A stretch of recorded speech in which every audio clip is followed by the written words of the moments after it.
महाभारत केवल युद्ध की गाथा ही नहीं, बल्कि मनुष्य की महत्वाकांक्षा, ईर्ष्या और धर्म के संघर्ष की अद्भुत कथा है। महाभारत की कथा में एक ऐसा क्षण भी आया जब दुर्योधन, कर्ण, दुशासन और शकुनी ने मिलकर पांडवों के अंत की योजना बनाई। चारों ओर षड्यंत्र की अंधेरी छाया थी और नगर के द्वार से उनके रथ पांडवों की ओर बढ़ चले।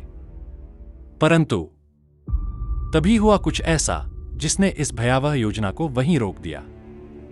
आखिर कौन आया उस समय और कैसे पलट गई पूरी परिस्थिति? आइए जानते हैं। पहले मैं यहां बता दूं, मैं जो भी आपके समक्ष कथा कहने वाला हूं, उसका आधार गीता प्रेस द्वारा प्रकाशित महाभारत ग्रंथ है। मेरी प्रस्तुति में ना कुछ जोड़ा गया है, ना घटाया गया है। आप गीता प्रेस की पुस्तक को पढ़ के स्वयं इसकी प्रामाणिकता की जांच कर सकते हैं। यह घटना है वन पर्व के अंतर्गत अरण्य पर्व अध्याय 7 के श्लोक संख्या 1 से 24 की। कृपया पहले आप स्वयं जांच कर ले, फिर मेरी बातों पर विश्वास करें। तो चलिए देर ना करते हुए कथा का आरंभ करते हैं। घटना कुछ ऐसी है। धृतराष्ट्र ने विदुर को पक्षपाती कह के अपने राज्य से चले जाने के लिए कह दिया। जब विदुर वन में पांडवों के पास चले गए, तब धृतराष्ट्र को अपनी गलती का एहसास हुआ और उन्होंने संजय को भेजकर विदुर को पुनः बुलवा लिया। अब यहां से कथा के मूल श्लोक को पकड़ के चलते हैं। वैशंपायन जी कहते हैं, जन्मेजय।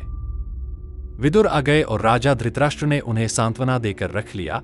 यह सुनकर दुष्ट बुद्धि वाला धृतराष्ट्र कुमार राजा दुर्योधन संतप्त हो उठा। उसने शकुनी, कर्ण और दुशासन को बुलाकर अज्ञानजनित मोह में मग्न हो इस प्रकार कहा। बुद्धिमान पिताजी का यह मंत्री विदुर फिर लौट आया। विदुर विद्वान होने के साथ ही पांडवों का सुहृद और उन्हीं के हितसाधन में संलग्न रहने वाला है। यह पिताजी के विचार को पुनः पांडवों के लौटा लाने की ओर जब तक नहीं खींचता, तभी तक मेरे हितसाधन के विषय में तुम लोग कोई उत्तम सलाह दो। यदि मैं किसी प्रकार पांडवों को यहां आया देख लूंगा तो जल का भी परित्याग करके स्वेच्छा से अपने शरीर को सुखा डालूंगा।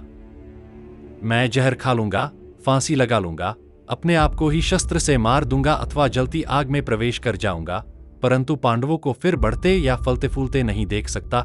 मित्रों, आपने 16 मूवी शायद देखा हो। याद कीजिए वीरू का फेमस डायलॉग। मुझे लगता है यहां जो दुर्योधन बोल रहा है, शायद फिल्म लिखने वाले ने यहां से कॉपी किया है। आपको क्या लगता है? कमेंट कीजिए। तो मित्रों, दुर्योधन पांडवों को वन में भेजने के बाद भी संतुष्ट नहीं था। उसे खटका बना हुआ था कि पांडव फिर वापस आ गए तो जुए में जीता हुआ राज्य फिर उसके हाथ से निकल जाएगा।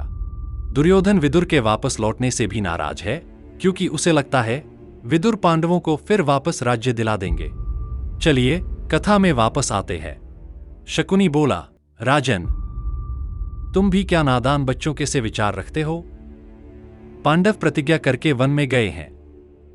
वे उस प्रतिज्ञा को तोड़कर लौट आवें, ऐसा कभी नहीं होगा। भरतवंश शिरोमणे, सब पांडव सत्य वचन का पालन करने में संलग्न हैं। तात, वे तुम्हारे पिताजी की बात कभी स्वीकार नहीं करेंगे, अथवा यदि वे तुम्हारे पिताजी की बात मान लेंगे और प्रतिज्ञा तोड़कर इस नगर में आ जाएंगे तो हमारा व्यवहार इस प्रकार होगा। हम सब लोग राजा की आज्ञा का पालन करते हुए मध्यस्थ हो जाएंगे और छिपे छिपे पांडवों के बहुत से छिद्र देखते रहेंगे। तो यहाँ शकुनी अपनी राजनीति की पाठ दुर्योधन को पढ़ाता है और कहता है, यदि पांडव आ भी गए तो हम मौका देख के उनका काम तमाम कर देंगे। फिर दुशासन बोला। दुशासन ने कहा, महाबुद्धिमान मामा जी, आप जैसा कहते हैं वही मुझे भी ठीक जान पड़ता है। आपके मुख से जो विचार प्रकट होता है वह मुझे सदा अच्छा लगता है। मित्रों, जो बुरे प्रवृत्ति के मनुष्य होते हैं उन्हें दूसरे की निंदा सुनकर बहुत आनंद का अनुभव होता है। दुशासन भी एक बुरी प्रवृत्ति का मनुष्य था। फिर देखते हैं कर्ण क्या कहने वाला है। कर्ण बोला, दुर्योधन, हम सब लोग तुम्हारी अभिलषित कामना की पूर्ति के लिए सचेष्ट हैं। राजन, इस विषय में हम सभी का एक मत दिखाई देता है। धीर बुद्धि पांडव निश्चित समय की अवधि को पूर्ण किए बिना यहां नहीं आएंगे, और यदि वे मोहवश आ भी जाए तो तुम पुनः जुए के द्वारा उन्हें जीत लेना। वैशंपायन जी कहते हैं, जन्मेजय। कर्ण के ऐसा कहने पर उस समय राजा दुर्योधन को अधिक प्रसन्नता नहीं हुई। उसने तुरंत ही अपना मुंह फेर लिया। तो आपने देखा, कर्ण भी जानता था पांडव अपने वचन के लिए अपने प्राण भी दे सकते हैं। वे कभी समय अवधि से पहले वापस नहीं आएंगे। दूसरी बात, कर्ण कहता है उन्हें फिर जुए में हम हरा देंगे। अब आप विचार कीजिए, वह तो बड़ा योद्धा था, फिर षड्यंत्र करके पांडवों को क्यों हराना चाहता था? कमेंट कीजिए। दुर्योधन कर्ण से कुछ और आशा कर रहा था, इसलिए वह कर्ण की बातों से संतुष्ट नहीं हुआ। आगे कथा में चलते हैं और देखें आगे क्या हुआ।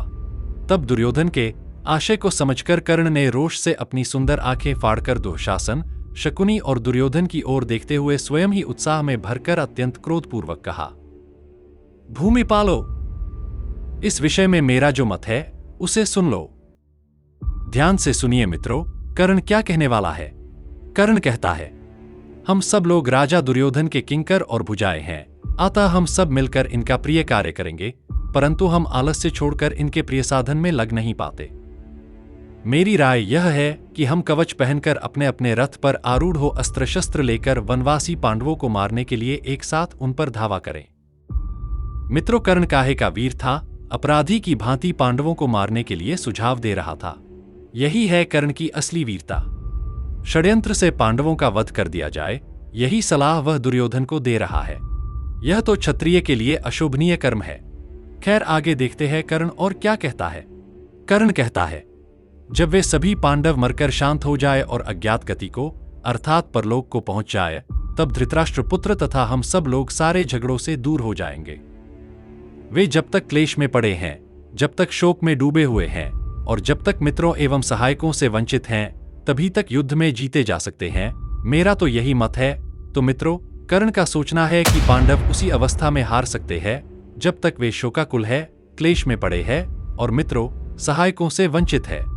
कर्ण पूरी तरह से सहमत है कि यदि पांडवों ने शस्त्र उठा लिया तो उन्हें कोई नहीं हरा सकता। कर्ण की तो बात ही क्या है। देखते हैं कथा में फिर आगे क्या हुआ।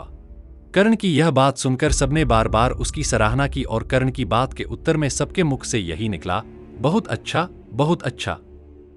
इस प्रकार आपस में बातचीत करके रोष और जोश में भरे हुए वे सब पृथक पृथक रथों पर बैठकर पांडवों के वध का निश्चय करके एक साथ नगर से बाहर निकले। मित्रों, दुर्योधन, शकुनी, दुशासन और कर्ण का पांडवों को मारने का मनोरथ सफल नहीं हो सकता। चलिए आगे के श्लोक में कारण को ढूंढते हैं।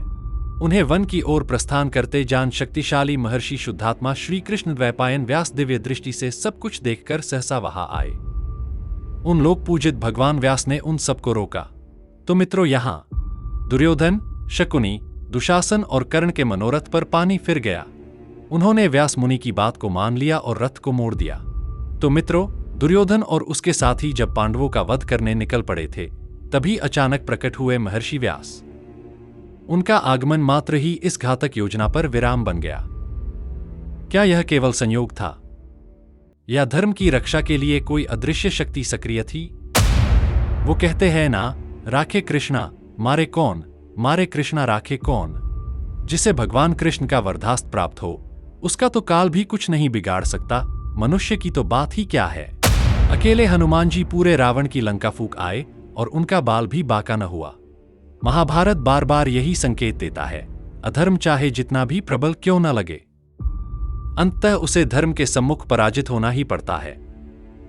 सोचिएगा, क्या यह संदेश आज भी उतना ही सत्य नहीं है? वीडियो को शेयर कीजिए।